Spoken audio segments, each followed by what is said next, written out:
2026-এর বিধানসভা নির্বাচনে নির্ঘণ্ট বেজে গিয়েছে, আর প্রচারের ময়দানে 1 ইঞ্চি জমিও ছাড়তে নারাজ বিজেপি।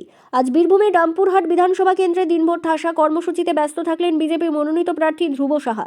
সকাল থেকেই এলাকায় এলাকায় বাদ্যযন্ত্র নিয়ে এক বর্ণাঢ্য মিছিলে সামিল হন তিনি। কর্মীদের উচ্ছ্বাস আর সাধারণ মানুষের ভিড়ই জানান দিচ্ছে নির্বাচনী উত্তাপের পারদ কতটা চড়েছে।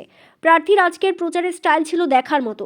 রামপুরহাট শহর থেকে শুরু করে গণপুর, খরুন হয়ে তারাপীঠ স্টেশন সর্বত্রই পৌঁছে যান তিনি।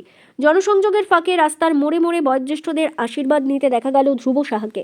প্রবীণদের পায়ে হাত দিয়ে প্রণাম করে জয়ের আশীর্বাদ চান তিনি। রাস্তার দুপাশে ভিড় জমান স্থানীয় বাসিন্দারা।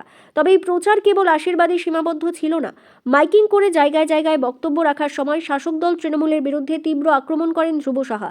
এলাকার অনুন্নয়ন থেকে শুরু করে প্রশাসনিক দুর্নীতি একের পর এক ইস্যুতে সরব হন তিনি। প্রার্থীর দাবি, রামপুরহাটের মানুষ এবার পরিবর্তনের অপেক্ষায় রয়েছে এবং 2026-এর এই লড়াইয়ে পদ্ম শিবিরের জয় কেবল সময়ের অপেক্ষা। দুপুরে কর্মীদের সাথে বসে সারলেন ঘরোয়া মধ্যাহ্নভোজ। আরজুনি এলাকায় কর্মীদের সাথে এই খাবার এবং আড্ডা যেন জনসংযোগের এক নয়া মাত্রা যোগ করল। বিকেল থেকে সন্ধে পর্যন্ত ফরিদপুর এবং চাকপাড়ার অলিতে গলিতে চলল নিবিড় প্রচার।